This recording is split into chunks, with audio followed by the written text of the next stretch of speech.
Amazon Instamart Big ಬಾಸ್ಕೆಟ್ಗೆ shock. ವಿಷಕಾರಿ ದತ್ತೂರಿ ಮಾರಾಟ, ಫುಡ್ ಲೈಸೆನ್ಸ್ ರದ್ದು. ವೀಕ್ಷಕರೇ, ನಾವು ಪ್ರತಿದಿನ ಏನಾದರೂ ತರಕಾರಿಯನ್ನು ತರಬೇಕು ಅಂದರೆ ಅಥವಾ ದಿನಸಿ ಬೇಕು ಅಂತ ಅಂದರೆ ತಕ್ಷಣ ಮೊಬೈಲ್ ತೆಗೆದು ಅಮೆಜಾನ್, ಬಿಗ್ ಬಾಸ್ಕೆಟ್ ಅಥವಾ ಇನ್ಸ್ಟಾಮಾರ್ಟ್ ಅಪ್ಲಿಕೇಶನನ್ನು ಓಪನ್ ಮಾಡ್ತೀವಿ. ನಮಗೆ ಬೇಕಾದದ್ದು ಫ್ರೆಶ್ ಆಗಿ ಸಿಗುತ್ತೆ, ಕ್ವಾಲಿಟಿ ಇರುತ್ತೆ ಅನ್ನೋದು ನಮ್ಮ ನಂಬಿಕೆ. ಆದರೆ ಇದೇ ಆ್ಯಪ್ಗಳಲ್ಲಿ ನೀವು ಆರ್ಡರ್ ಮಾಡುವಂತಹ ವಸ್ತು ನಿಮ್ಮ ಪ್ರಾಣಕ್ಕೆ ಕುತ್ತು ತರಬಹುದು ಅಂದರೆ ನೀವು ನಂಬ್ತೀರಾ?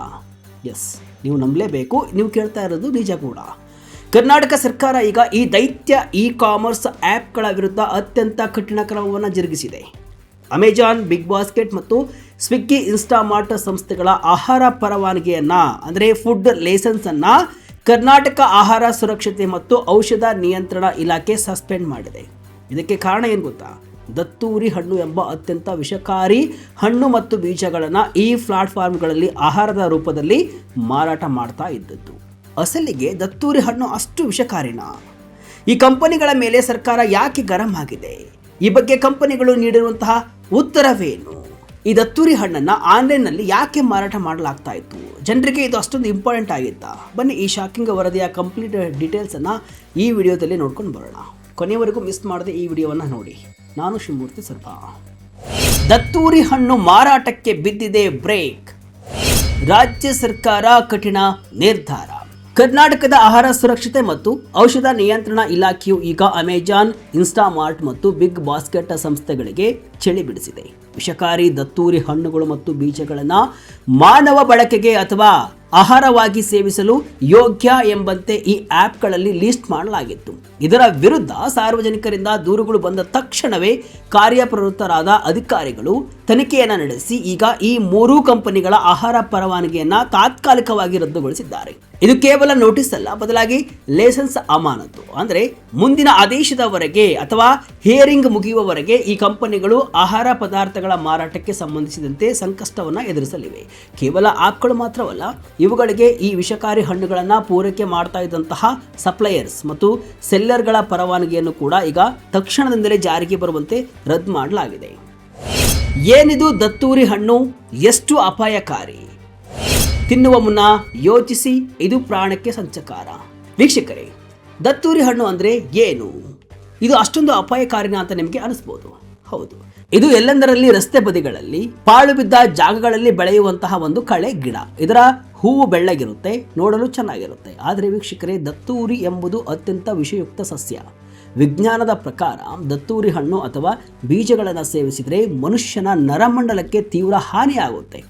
ಇದನ್ನು ತಿಂದರೆ ಪ್ರಜ್ಞೆ ತಪ್ಪುವುದು, ತಲೆ ಸುತ್ತು ಬರುವುದು ಅಥವಾ ವಿಪರೀತ ಸಂದರ್ಭಗಳಲ್ಲಿ ಸಾವು ಸಂಭವಿಸುವಂತಹ ಸಾಧ್ಯತೆಯೂ ಕೂಡ ಇದೆ. ಇದು ಅತಿ ಕೆಟ್ಟ ವಾಸನೆಯಿಂದ ಕೂಡಿರುತ್ತೆ. ಸ್ವಲ್ಪ ಕೈಗೆ ಸವರಿದ್ರೂ ಕೂಡ ವಾಸನೆ ಹೋಗಲ್ಲ. ಇಂತಹ ಅಪಾಯಕಾರಿ ವಸ್ತುವನ್ನು ಯಾವುದೇ ವೈದ್ಯಕೀಯ ಪ್ರಮಾಣೀಕರಣ ಅಥವಾ ಎಚ್ಚರಿಕೆ ಇಲ್ಲದೆ ಆನ್ಲೈನ್ನಲ್ಲಿ ಆಹಾರ ಎಂಬಂತೆ ಮಾರಾಟ ಮಾಡ್ತಾ ಇದ್ದುದು ಸರ್ಕಾರದ ಕೆಂಗಣ್ಣಿಗೆ ಕಾರಣವಾಗಿದೆ. FSSAI ಲೋಗೋ ಹಾಕಿ ವಿಷ ಮಾರಾಟ. ತನಿಖೆಯಲ್ಲಿ ದೈತ್ಯ ಕಂಪನಿ ಬೇಜವಾಬ್ದಾರಿ ಬಯಲು. ಈ ಪ್ರಕರಣದಲ್ಲಿ ಅತ್ಯಂತ ಶಾಕಿಂಗ್ ವಿಷಯ ಏನಪ್ಪಾ ಅಂದರೆ, ಇಲಾಖೆಯ ತನಿಖೆಯ ವೇಳೆ ಈ ದತ್ತೂರಿ ಹಣ್ಣಿನ ಪ್ಯಾಕೆಟ್ಗಳ ಮೇಲೆ FSSAI ಲೈಸೆನ್ಸ್ ನಂಬರ್ ಅಥವಾ ನೋಂದಣಿ ಸಂಖ್ಯೆಗಳನ್ನು ಮುದ್ರಿಸಲಾಗಿತ್ತು. ಅಂದರೆ ವಿಷಕಾರಿ ವಸ್ತುವನ್ನು ಕೂಡ ಅಧಿಕೃತ ಆಹಾರ ಪದಾರ್ಥ ಎಂಬಂತೆ ಈ ಕಂಪನಿಗಳು ಬಿಂಬಿಸಿದ್ವು. ಒಬ್ಬ ಸಾಮಾನ್ಯ ಮನುಷ್ಯ ಅಮೆಜಾನ್ ಅಥವಾ ಬಿಗ್ ಬಾಸ್ಕೆಟ್ನಲ್ಲಿ FSSAI ಮಾರ್ಕ್ ಇರುವಂತಹ ವಸ್ತುವನ್ನು ನೋಡಿದಾಗ ಅದನ್ನು ಸುರಕ್ಷಿತ ಅಂತ ನಂಬಿಡ್ತಾನೆ. ಆದರೆ ಇಷ್ಟು ದೊಡ್ಡ ಕಂಪನಿಗಳು ತಮ್ಮ ಪ್ಲಾಟ್ಫಾರ್ಮ್ನಲ್ಲಿ ಯಾವ ವಸ್ತು ಲಿಸ್ಟ್ ಆಗ್ತಿದೆ, ಅದು ವಿಷಕಾರಿಯೇ ಅಥವಾ ಆರೋಗ್ಯಕ್ಕೆ ಪೂರಕವೇ ಎಂಬ ಕನಿಷ್ಠ ಪರೀಕ್ಷೆಯನ್ನು ಕೂಡ ಮಾಡದೆ ಮಾರಾಟಕ್ಕೆ ಇಟ್ಟಿದ್ದು ಇಲಾಖೆಯ ಆಕ್ರೋಶಕ್ಕೂ ಕೂಡ ಕಾರಣವಾಗಿದೆ. ಇದು ಮನುಷ್ಯರ ಆರೋಗ್ಯದ ಮೇಲೆ ನಡೆಸ್ತಾ ಇರುವಂತಹ ಚೆಲ್ಲಾಟ ಅಂತ ಕೂಡ ಸರ್ಕಾರ ಈಗ ಕಿಡಿಕಾರಿದೆ. ಕಂಪನಿಗಳು ನೀಡಿದ ಉತ್ತರವೇನು? ಅಮೆಜಾನ್ ಮೌನ, ಬಿಗ್ ಬಾಸ್ಕೆಟ್ ಸಬೂಬು. ವೀಕ್ಷಕರೇ, ಈ ವಿಚಾರವಾಗಿ ಆಹಾರ ಸುರಕ್ಷತಾ ಇಲಾಖೆಯು ಕೂಡ ಕಂಪನಿಗಳ ಪ್ರತಿನಿಧಿಗಳನ್ನು ವಿಚಾರಣೆಗೆ ಕರೆಸಿತ್ತು.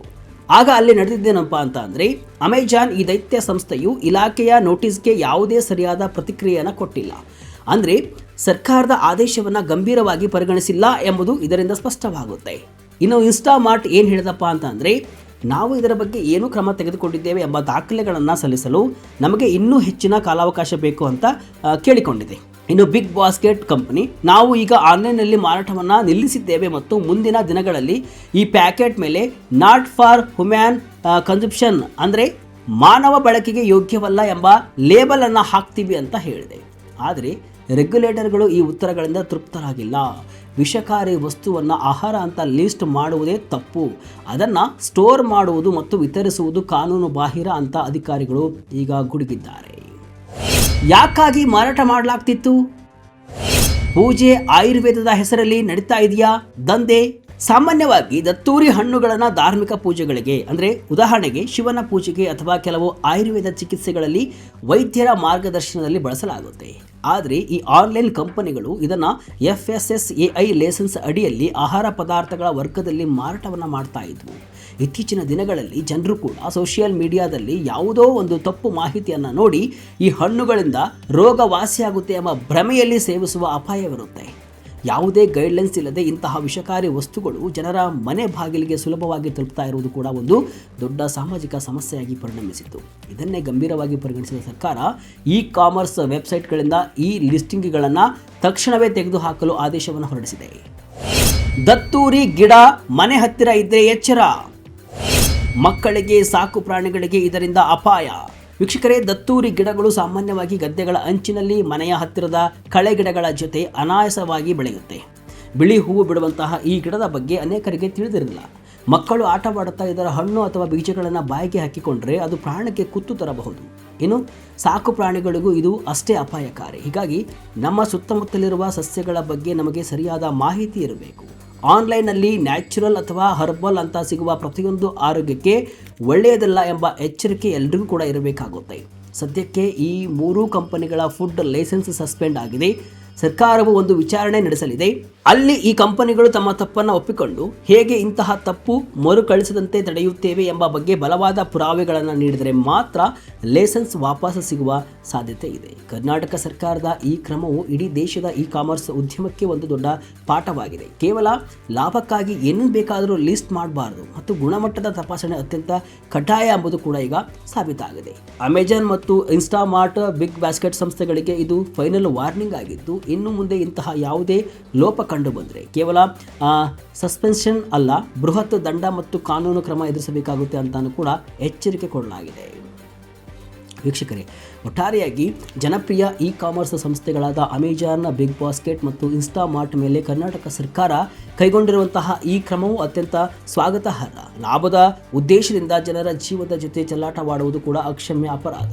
ದತ್ತೂರಿಯಂತಹ ಪ್ರಾಣಾಪಾಯ ತರಬಲ್ಲಂತಹ ವಿಷಕಾರಿ ಹಣ್ಣುಗಳನ್ನು ಆಹಾರದ ಪಟ್ಟಿಯಲ್ಲಿ ಸೇರಿಸಿ FSSAI ಮುದ್ರೆಯೊಂದಿಗೆ ಮಾರಾಟ ಮಾಡುವುದು ಈ ದೈತ್ಯ ಕಂಪನಿಗಳ ಬೇಜವಾಬ್ದಾರಿತನಕ್ಕೆ ಸಾಕ್ಷಿಯಾಗಿದೆ. ಸರ್ಕಾರ ನೀಡಿರುವ ಈ ಶಾಕ್ ಕೇವಲ ಈ 3 ಸಂಸ್ಥೆಗಳಿಗೆ ಮಾತ್ರವಲ್ಲ, ಇಡೀ ಇ ಕಾಮರ್ಸ್ ಮಾರುಕಟ್ಟೆಗೆ ಒಂದು ಎಚ್ಚರಿಕೆಯ ಗಂಟೆಯಾಗಿದೆ. ಕೇವಲ ವೇಗದ ಡೆಲಿವರಿಗಿಂತ ಗ್ರಾಹಕರ ಸುರಕ್ಷತೆಯೇ ಅತಿ ಮುಖ್ಯ ಎಂಬುದನ್ನು ಕೂಡ ಈ ಸಂಸ್ಥೆಗಳು ಇನ್ನು ಮುಂದಾದರೂ ಅರಿತುಕೊಳ್ಳಬೇಕಾಗಿದೆ. ಆಹಾರ ಸುರಕ್ಷತಾ ಇಲಾಖೆಯ ಇಂತಹ ಕಠಿಣ ನಿಲುವು ಜನಸಾಮಾನ್ಯರ ಆರೋಗ್ಯದ ದೃಷ್ಟಿಯಿಂದ ಅತ್ಯಂತ ಅನಿವಾರ್ಯ ಮತ್ತು ಶ್ಲಾಘನೀಯ. ವೀಕ್ಷಕರೇ, ಈ ಬಗ್ಗೆ ನಿಮಗೆ ಏನನ್ಸುತ್ತೆ ಕಮೆಂಟ್ ಮೂಲಕ ತಿಳಿಸಿ. ಇದಿಷ್ಟು ಇವತ್ತಿನ ವಿಶೇಷ. ಇದೇ ರೀತಿಯ ಹಲವು ವಿಶ್ಲೇಷಣೆ, ಮಾಹಿತಿ ಅಷ್ಟೇ ಅಲ್ಲ, ಮನರಂಜನೆಯ ವಿಡಿಯೋಗಳಿಗಾಗಿ ವಿಜಯ ಕರ್ನಾಟಕ ವೆಬ್ಸೈಟ್, ಫೇಸ್ಬುಕ್ ಹಾಗೂ ಯೂಟ್ಯೂಬ್ ಪೇಜನ್ನು ಫಾಲೋ ಮಾಡ್ತಾ ಇರಿ. ಧನ್ಯವಾದಗಳು.